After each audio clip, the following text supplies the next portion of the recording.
The first chapter of Long Walk to Freedom begins with Nelson Mandela's earliest memories as a child in the small village of Mbizo, in the Transkei region of South Africa. He describes his ancestral background, the history of the Thembu people to which he belongs, and how his family is connected to the Thembu royal house. His father, Gadla Henry Mfakaniiswa, was a chief by both blood and custom, which instilled a sense of pride and responsibility in Mandela from an early age.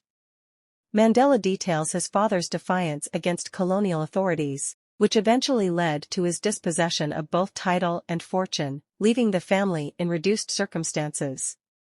Despite this, Mandela credits his father with influencing his early understanding of leadership and duty.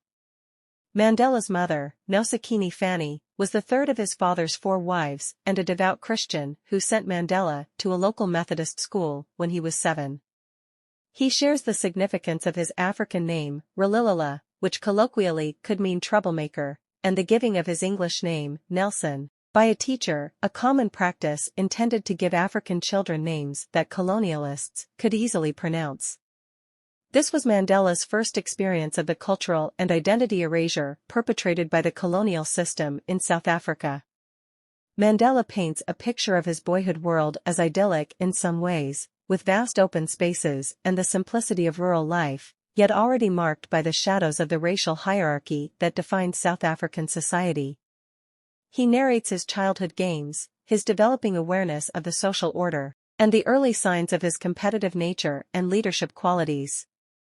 The young Mandela is curious and intelligent, keenly observing the council meetings held by the chiefs and elders in the village, which plants the seeds of his interest in politics and justice. This environment, coupled with the stories of his ancestors' valor during the wars of resistance, laid the foundation for what would become his lifelong struggle against apartheid. Through this first chapter, Mandela sets the stage for the reader to understand the complex interplay of history, colonialism, and traditional African culture that shaped his early life. His reflections are imbued with a sense of nostalgia, but also a clear-eyed recognition of the inequalities and challenges facing his people. The chapter concludes with the young Mandela preparing to leave his village to continue his education, marking the end of his childhood and the beginning of his long journey towards becoming the leader of the anti-apartheid struggle, and ultimately, the first Black president of South Africa. Long Walk to Freedom is not just a personal memoir, but also a testament to the resilience of the human spirit and a historical document of a pivotal period in world history. The first chapter lays the groundwork for understanding how Mandela's character was formed and the early influences that drove him to his remarkable path.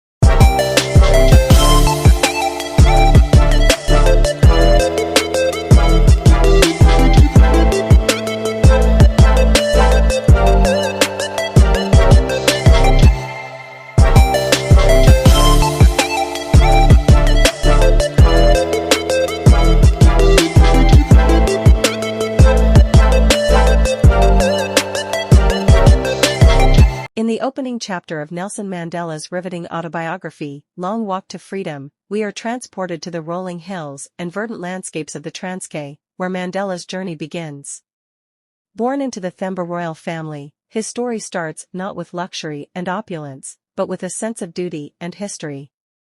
Mandela, christened Ralilala, which colloquially translates to troublemaker, offers us a glimpse into the complexities of his early life.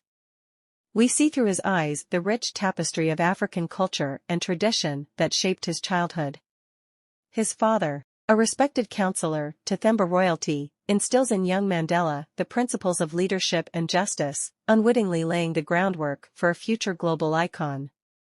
But this chapter is more than just a recounting of his early years, it's a vivid portrayal of a lost era. Mandela's narrative takes us to the heart of his family's struggle, highlighting his father's courageous yet costly stand against colonial oppression. This not only marks the loss of their wealth and status, but also sows the seeds of resistance in Mandela. Amidst these personal tales, Mandela introduces us to a South Africa on the brink of seismic social and political shifts. His childhood innocence is juxtaposed with the harsh realities of apartheid looming on the horizon.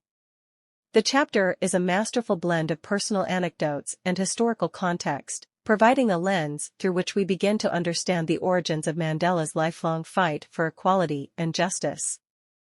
As the chapter draws to a close, young Mandela, on the cusp of manhood, prepares to leave the familiar surroundings of his village. This poignant moment is not just a farewell to his childhood, but an initiation into a journey fraught with challenges and triumphs. It's a journey that will eventually transform him into an international symbol of dignity and reconciliation. This first chapter of Long Walk to Freedom is more than a memoir, it's a window into the soul of a man who would come to embody the struggle against injustice. It lays the foundation for an epic tale of resilience, compassion, and unyielding commitment to a cause greater than oneself. To delve deeper into this inspirational story and follow Mandela's path from a small village to the world stage, Long Walk to Freedom is available for download on Millibri Books. Embark on this journey and be part of a narrative that continues to inspire generations.